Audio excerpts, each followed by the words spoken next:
जिन्होंने समाज के लिए, हरियाणा प्रदेश के लिए जिनका पूरा जीवन रहा है,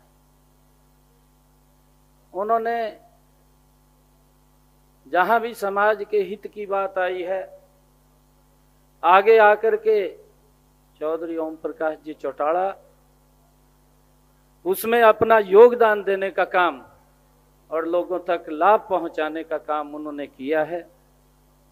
ऐसी दिवंगत आत्मा अब हमारे बीच में नहीं है। मैं परमपिता परमात्मा से ये प्रार्थना करूंगा कि उस दिवंगत आत्मा को अपने श्री चरणों में स्थान दे।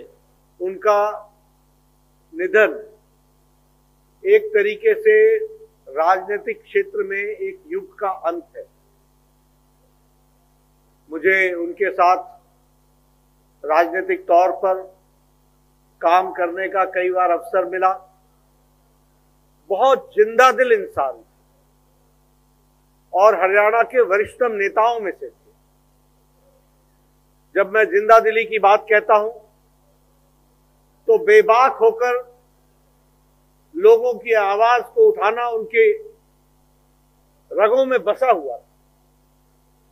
फिर चाहे वो मेहनतकश मजदूर की बात हो, फिर चाहे वो मध्यम वर्ग के लोगों की बात हो, फिर चाहे वो किसानों की बात हो, फिर चाहे वो समाज के किसी भी वर्ग की बात हो, सबके लिए चौधरी ओम प्रकाश चौटाला जी हमेशा उनकी आवाज बन करके रहे। यह हमने देखा।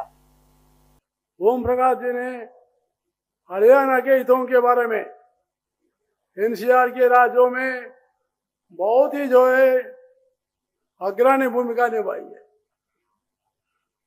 राजस्थान, दिल्ली, यूपी और हरियाणा, ये 4 राज्यों में से हरियाणा को आगे बढ़ाने के लिए जो एनसीआर में जो भी हरियाणा का प्रांत आता है, उसके लिए उन्होंने लड़के संघर्ष करके केंद्र सरकार से उन्होंने मांग किया है। और मैं इस बीच में यहाँ राज्यपाल के रूप में आने के बाद मुझे बहुत ही आश्चर्य लगा।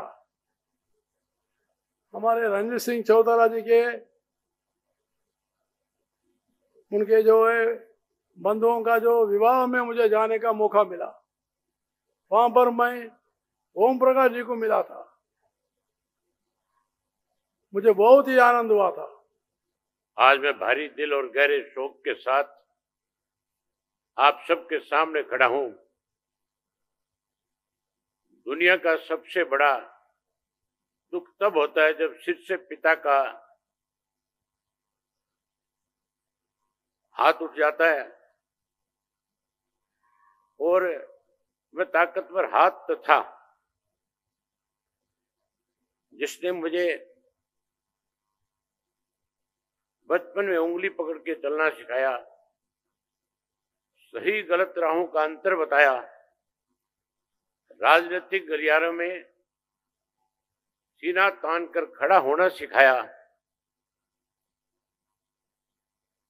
मेरे पूजनीय पिताजी और आपके अजीज नेता अपनी जान से भी ज्यादा प्रेम करने वाले शख्सियत थे। जाने का दुख तो मुझे हो रहा है, उसे मैं शब्दों में बयान नहीं कर सकता। उनके जाने से परिवार, पार्टी और राजनीति में जो शून्य पैदा हुआ है, उसकी भरपाई असंभव है।